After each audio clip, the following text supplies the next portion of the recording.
Türkmenistanyň häkimetleri hökmany harby gulluga çağırş ýaşyny 30 ýaşa çenli ýokarlandyrmak mümkinçiligini ara alyp maslahatlaşdylar. Bu barada Azatlyk radiosynyň ýurdun howpsuzlyk edaralarynyň birindäki ygtybarly çeşmesi habar berdi. Bu mesele Döwlet Howpsuzlyk Geňeşiniň soňky mejlisinde gozuldy. Prezident şeýle-de ýurdun harby we hukuk goraýjy edaralarynyň ýolbaşçylary hökmany harby gullugy çağırş ýaşyny 30 ýaşa çenli ýokarlandyrmak mümkinçiligini ara alyp maslahatlaşdylar.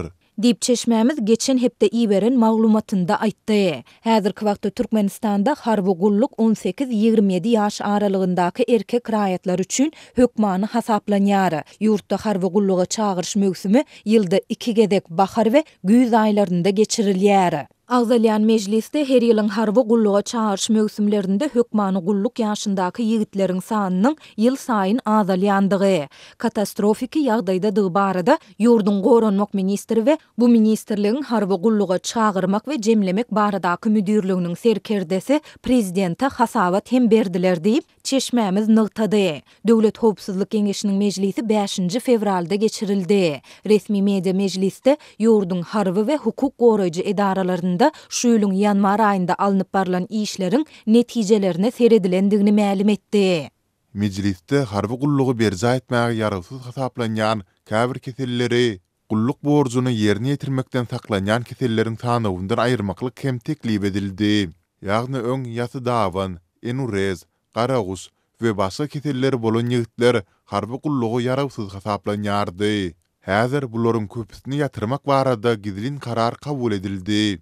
Dip çeşmämiz bellidi. Onuň tasdiklamagyna görä mejlise gatnaşan döwlet ýolbaşçylaryna dowam edýän we ýitileşýän bu meseleniň ilata aýan bolmazlygy barada berk tawşyryk hem berildi. Ýolbaşçylar hem bu barada harby bölümleriň wekillerine berk tawşyryk berdiler. Mundan başga da mejlisde bu mesele barada agyz ýarýan adamlary berk ýydarlamak we jezalandyrmak barada Türkmenistanyň Milli Howpsuzlyk Ministrligine tawşyryldy diýip çeşmämiz aýtdy. Azatlyk bu ýagdaýlar barada ýurdun goranmak ministrliginden resmi tesvir alyp bilmedi. Resmi media Döwlet Howpsuzlyk Geňeşiniň soňky mejlisinde prezidentiň ýaragly güýçleriň maddi enjamlaýyn binýadyny mundan beýlekde puwtalandyrmagy, harby gullukçylaryň hüner derejesini ýokarlandyrmagy, ýaşlary watançylyk ruhunda terbiýelemäge aýratyn üns bermegiň wajypdygyny bellendigini, bu babatda bir näçe anyk tawşyryklary berendigini habar berdi. Ýöne bu tawşyryklaryň jikme-jiklikleri we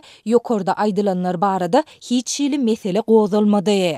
Bellesek harby gulluga çağırş ýaşyny 30 ýaşa çenli ýokarlandyrmak mümkinçiligi barada garaşsyz neşir Türkmen News hem ýurdun howpsuzlyk edaralarynyň birindäki çeşmesine salgylanyp 18 ýanwarda habar berdi. Üýtgeşmeler barada kararyň eýýem işlenip düzülenligi aýdylýar. Ýöne ýurdun prezidenti Serdar Berdimuhammedow entek oňa gol çekmendir.